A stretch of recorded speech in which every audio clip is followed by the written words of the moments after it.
Ketika membicarakan timnas Indonesia di era sekarang, kita tidak bisa melewatkan topik tentang pemain keturunan. Hingga saat ini sudah ada banyak pemain keturunan yang satu persatu merubah kewarganegaraannya, lalu bergabung dengan timnas untuk membela negara leluhurnya. Pihak PSSI juga masih belum berhenti untuk terus menambah amunisi, baik itu untuk pemain utama sampai ke skuad umur. Terus saja pemain keturunan ini bertambah seiring waktu berjalan. Indonesia tentu saja punya Belanda untuk mengandalkan kegiatan keturunan seperti ini. Tapi tahukah kalian kalau selain Indonesia dan Belanda, di luar sana ada lebih banyak dua atau lebih negara yang punya koneksi sepak bola seperti ini?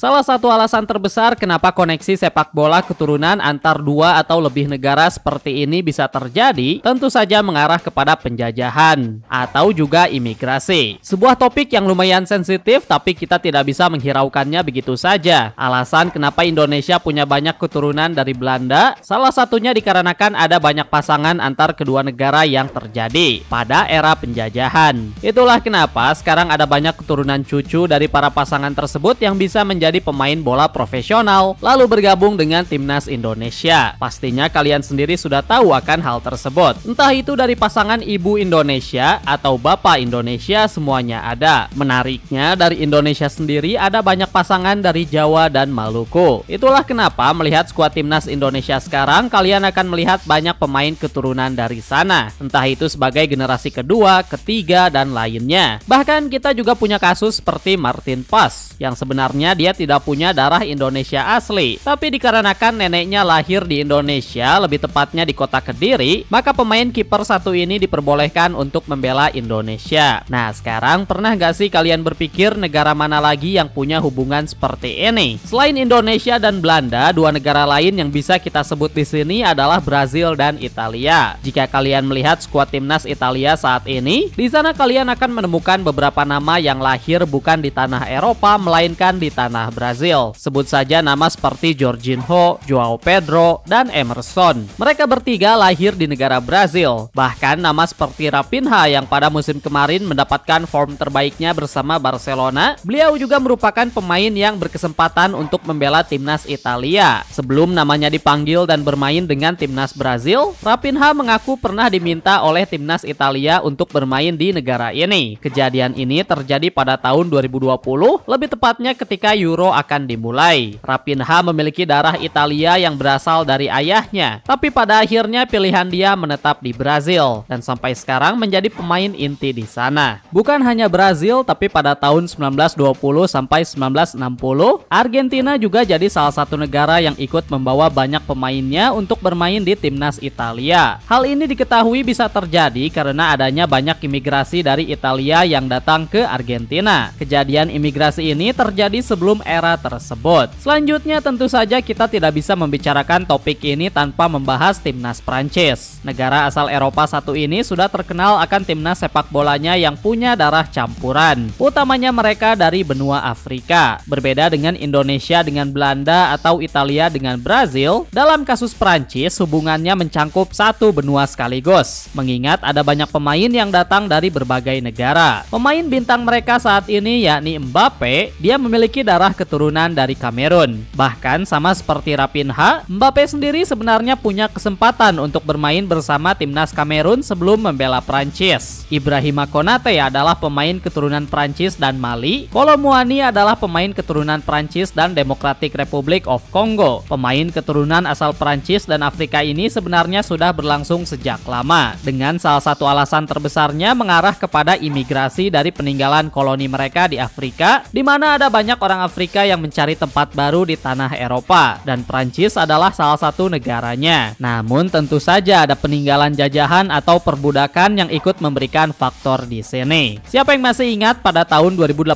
yang lalu di mana Prancis berhasil keluar sebagai juara Piala Dunia? Kala itu sempat ada kritik keras yang diberikan kepada mereka, di mana timnas yang menjuarai Piala Dunia yang sebenarnya adalah negara Afrika bukan Prancis. Namun inilah yang dimaksud dalam keturunan di sepak bola. Prancis Prancis memenangkan Piala Dunia dengan pemain keturunan asal Afrika, tentu saja sah untuk bisa terjadi. Salah satu negara yang sekarang ini sedang naik sepak bolanya adalah Maroko. Pada Piala Dunia edisi 2022 kemarin, mereka berhasil menjadi tim asal Afrika pertama yang berhasil menembus babak semifinal. Adapun salah satu negara yang berhasil mereka kalahkan adalah Spanyol pada babak 16 besar. Nah, tahukah kalian kalau Spanyol dan Maroko punya hubungan yang mirip dari sepak bolanya? Apalagi pada era modern sekarang. Sebagai negara tetangga yang sangat dekat, ada banyak pemain yang sah untuk bermain di timnas kedua negara ini. Kapten skuad mereka yakni Hakimi, tahukah kalian kalau dia lahir di kota Madrid, Spanyol, tapi dia memutuskan untuk membela timnas Maroko. Lalu kita punya pemain Real Madrid Brahim Diaz yang baru saja kemarin memilih untuk pindah. Dari yang awalnya bermain untuk timnas Spanyol, tapi sekarang dia memilih untuk pindah kewarganegaraan. Alhasil dia bermain bersama Hakimi untuk Maroko. Sebaliknya dalam timnas Spanyol kita juga punya beberapa nama yang punya darah keturunan Maroko. Bintang utama mereka atau bahkan sepak bola secara keseluruhan yakni Lamine Yamal. Dia juga punya darah Maroko dan sebenarnya bisa saja bermain untuk timnas ini. Bukayo Saka, Eberechi Eze, Noni Madueke, mereka adalah 3 nama pemain yang saat ini masih aktif bermain di timnas Inggris. Mereka bertiga memiliki satu persamaan yakni memiliki darah keturunan asal Nigeria. Sebelumnya ada nama lain juga seperti Tammy Abraham, Dele Alli, dan masih banyak lainnya. Hal yang sama juga berlaku sebaliknya, di mana dari timnas Nigeria, kalian bisa menemukan nama pemain yang punya kewarganegaraan Inggris juga. Contohnya seperti Alex Iwobi, sang kapten Wilfred Ndidi, dan masih banyak lainnya. Salah satu alasan terbesar kenapa kedua negara ini bisa punya banyak pemain berdarah dua negara sama seperti Spanyol dan Maroko, yakni banyaknya imigrasi yang terjadi, utamanya dari Nigeria ke tanah Inggris. Kasus Nigeria dan Inggris ini seakan mengingatkan kita kepada Indonesia dan Belanda, setidaknya dari segi kritikan, baik itu dari sosial media ataupun para pundit. Michael John Obi, dia adalah salah satu pemain asal Nigeria yang mengkritik hal ini, di mana dia merasa Nigeria seringkali dijadikan sebagai opsi kedua. Mantan pemain Chelsea tersebut sempat mengkritik para pemain keturunan Nigeria yang menunggu panggilan negara lain dulu seperti Inggris. Dan jikalau namanya sudah tidak dipanggil, maka dia akan memilih Nigeria, menunggu sampai tidak dibutuhkan oleh negara yang lebih baik. Mikel sempat mengatakan kalau keputusan untuk membela sebuah timnas tidak bisa seperti itu. Jangan menjadikan negara keturunan sebagai pilihan kedua, apalagi hanya karena pilihan pertamanya tidak terpilih. Seakan mengingatkan kalian kepada beberapa kasus di Indonesia dan Belanda mungkin.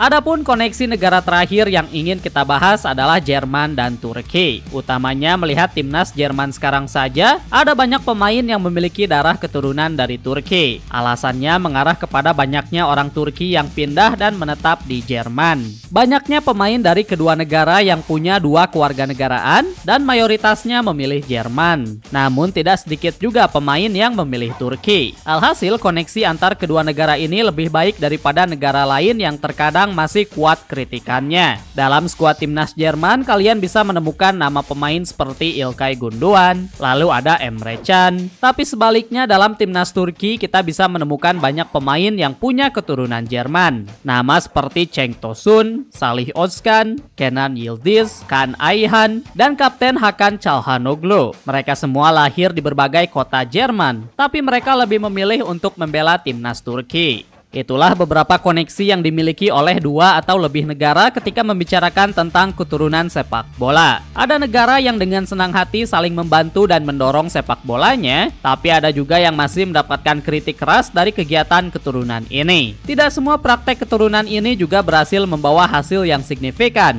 dan di luar sana masih ada banyak juga pemain yang dengan senang hati memilih negara asalnya tanpa perlu banyak debat. Satu hal yang pasti, semua praktek ini masih sah untuk dilakukan, karena pihak FIFA juga tidak melarangnya. Ada peraturan yang mereka gunakan dan semuanya sah saja untuk dilakukan oleh semua pihak sepak bola. Melihat masa depan, siapa tahu bisa saja akan ada koneksi dua negara lain yang akan tumbuh, entah karena alasan apapun. Bisa saja suatu saat nanti Indonesia dan Jepang punya banyak keturunan bersama, mengingat sekarang ini ada banyak pekerja asal Indonesia yang berada di sana. Dan nanti pada Piala Dunia 2038 pemain timnas Indonesia tidak lagi mengandalkan pemain keturunan Belanda, tapi berubah menjadi keturunan Jepang. Jika kalian suka dengan konten yang ada di channel ini, maka kita sarankan kalian untuk subscribe. Thanks for watching.